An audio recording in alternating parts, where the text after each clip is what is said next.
आप सबका चैनल पे फिर से वेलकम है। इस वक्त मैं मौजूद हूँ अल गोबरा मस्कत ओमान में। ये भी मस्कत का प्राइम लोकेशन है। आज का हमारा टॉपिक है कि अगर हम कोई भी कंपनी स्टार्ट करना चाहते हैं, उसके फॉर्मेशन का प्रोसेस क्या है और किस तरह से हम आसानी से यहाँ कंपनी इस्टेब्लिश कर सकते हैं और इस्टेब्लिश करने में चैलेंजेस क्या-क्या आएँगी। इन पे हम बात करते हैं। जहाँ तक मेरा एक्सपीरियंस रहा है कंपनी फॉर्मेशन को लेकर, आप मल्टीपल बिजनेस कर सकते हैं एक सीआर के अंदर। आपका एक सीआर बनेगा, कंपनी रजिस्ट्रेशन, और उसमें आप multiple activity up to 15 activities आप मेंशन कर सकते हो और अपना कोई भी कारोबार यहाँ पे स्टार्ट कर सकते हो। फर्स्ट थिंग ये है। अब इसके लिए स्टेप्स क्या हैं? पहला स्टेप्स मैं आपको ये बताऊँगा कि आप अपना विज़िट वीज़ा बनाएँ। अगर आप पहली बार ओमान आ रहे हैं तो ये वीडियो फ्रेशर्स के लिए है जो बिज़नेस करना चाहते हैं ओमान में। अपने कोई भी कंपनी खोलना चाहते हैं, कंस्ट्रक्शन लाइन से, आईटी सर्विसेज के लाइन से, man power consulting, cafe, restaurant, barber etcetera. पहले तो यहाँ विज़िट वीज़ा पे आएँ, क्योंकि बहुत सारी कंसल्टेंसीज़ ऐसी हैं जो आपको ऑफ़र करती हैं कि आप इंडिया में रहो और आपकी कंपनी फ़ॉर्म करके दे देंगे। उसका नुकसान क्या है? उसका उसका नुकसान सिर्फ़ पैसों का है। हो सकता है वो फेक कंसल्टेंसी हो, आपको ट्रस्ट करना पड़ेगा, उसको सारे पैसे देने पड़ेंगे, तभी वो आपको आपकी कंपनी फ़ॉर्म करके देगी। और जो पैसे आप दोगे, वो हो सकता है कि आप 2-3 टाइम्स ज़्यादा पैसे दे रहे हो। क्योंकि आप तो रेट जानते नहीं हो कि यहाँ रेट क्या चल रहा है, बल्दिया को कितने देने हैं, मिनिस्ट्री को कितने पैसे देने पड़ते हैं, टोटल खर्च कितना आता है। बेटर ये है कि आप ओमान विज़िट करो, एक्सप्लोर करो, डिफरेंट कंसल्टेंसीज़ के पास जाओ। बहुत सारे लोग यूट्यूब पे वीडियो बनाकर बोलते भी हैं कि मैं कंपनी फॉर्म कर दूँगा, बट उनका रेट काफ़ी हाई है। उनके बातों पे ना जाएँ, आप ओमान विज़िट करें।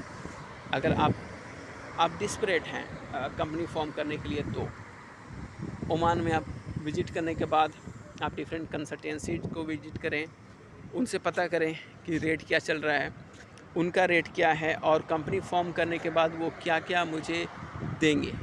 स्टेप में क्या होता है, पहले आपका सीआर बनता है, ओसीसीआई सर्टिफिकेशन मिलता है, टैक्स रजिस्ट्रेशन होता है, 1 एक्टिविटी का लाइसेंस भी आपको मिलता है, इन्वेस्टमेंट लाइसेंस मिलता है, फिर आपका वीज़ा कन्वर्ट होता है, आपको पताका मिलता है। यहाँ तक कोई भी कंसल्टेंसी आपको पूरा काम करके देती है और इसका कॉस्ट जाएगा approx 850 to 100,000 riyal, 850 riyal to 1000 riyal इसका कॉस्ट जाएगा।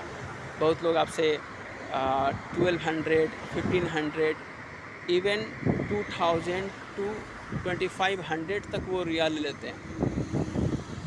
इसका नुकसान क्या होता है कि आपका जो कैपिटल है वो अगर लिमिटेड है, तो फिर आप यहाँ पे बिज़नेस करना आपके लिए मुश्किल हो जाएगा, क्योंकि 6-7 लाख इंडियन रुपीज़ के तो वही लोग ले लेंगे।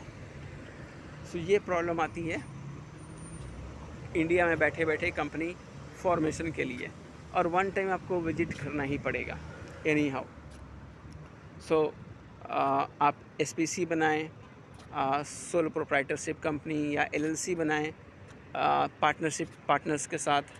दोनों कंपनी में फ़ायदा है, बट मैं सजेशन दूंगा कि आप एलएलसी फॉर्म करें। एलएलसी का बेनिफिट्स अलग है। और फिर उसके बाद अगर आप यहाँ पे आते हो तो आपको लोकेशंस देखनी पड़ेंगी, किस लोकेशन पे आपका ऑफिस होगा, उसके अकॉर्डिंग आपको वहाँ अपना बिजनेस सेटअप करना पड़ेगा।